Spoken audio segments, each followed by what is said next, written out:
দেখছি মা, দেখছি শান্ত হন, দেখছি বুঝতে পারছি না মা, কোথায় চলে গেলে? পায়ে ব্যথা। সিস্টার, একটা পেশেন্টকে আপনারা ঠিক করে দেখে রাখতে পারেন না? কোথায় যেতে পারে বলো তো? বুঝতে পারছি না, পায়ে ব্যথা নিয়ে কি হলো? কি? আপনার নাম কি লক্ষ্মী বাড়ুই? হ্যাঁ, আমি লক্ষ্মী বাড়ি। চলুন থানায় চলুন।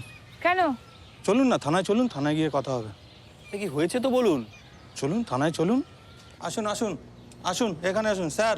ধরে নিচ্ছি কালপিটদের। এই যে স্যার, স্যার আপনি আমাকে বাঁচান স্যার। এই মেয়ের হাত আর এই যে ছেলেটা এই সমস্ত কলকাঠি নাড়ছে স্যার, আমাকে মারতে চায় ওরা। মা কি বলছেন আপনি? ভুল বুঝছেন মা। না স্যার, আমি কোনো মিথ্যে কথা বলছি না স্যার। আপনি আমাকে বিচার দেন স্যার, আপনি এটা জেলে পাঠান। দেখুন, আমি বলবো নিজেদের মধ্যে বোঝাবুঝির কোনো ভুল যদি হয়ে থাকে কথা বলে মিটিয়ে নিন। ঘরের কথা বেকার বাইরে টেনে আনবেন না। না না না, কোনো ভুল বোঝাবুঝি হয়নি স্যার, আপনি বিশ্বাস করুন স্যার।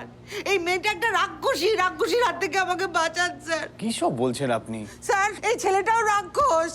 এই রাক্ষসীর হাত থেকে আপনি আমাকে বাঁচান। এরা আমাকে মারতে চাই জানেন তো স্যার। জয় বাংলা। কিসের জয় বাংলা? হঠাৎ জয় বাংলা বলছো কেন? জয় বাংলা তো একটা ছোঁয়াচে রোগ। হ্যাঁ ঠিক বলেছেন, খুব ছোঁয়াচে। বাংলার গ্রামে গ্রামে ছড়িয়ে গেছে জয় বাংলার প্রকল্প। স্যার, সুধা দেবীর হাঁটুর অবস্থা খুব একটা ভালো না, তাই ওনার বৌমা মানে লক্ষ্মী দেবী স্বাস্থ্যসাথী প্রকল্প ব্যবহার করে কিভাবে ওনার হাঁটুর অপারেশন করা যায় সেই পরামর্শই ডাক্তারের কাছে নিচ্ছিলেন। আর তখন উনি ভাবলেন ওনার বৌমা হয়তো ওনার বিরুদ্ধে ষড়যন্ত্র করছেন। সুধা দেবী, আপনি যাতে মাসে মাসে 1000 টাকা করে বার্ধক্য ভাতা পান সেই ব্যবস্থাও কিন্তু আপনার বৌমা করছেন। মাসে মাসে 1000 টাকা? কি মাসিমা, তিলকে তাল করে দিলেন একেবারে। আপনার বৌমা আপনার যাতে ভালো হয় সেই চেষ্টা করছেন, আর আপনি বাড়ির বউকে থানায় টেনে আনলেন।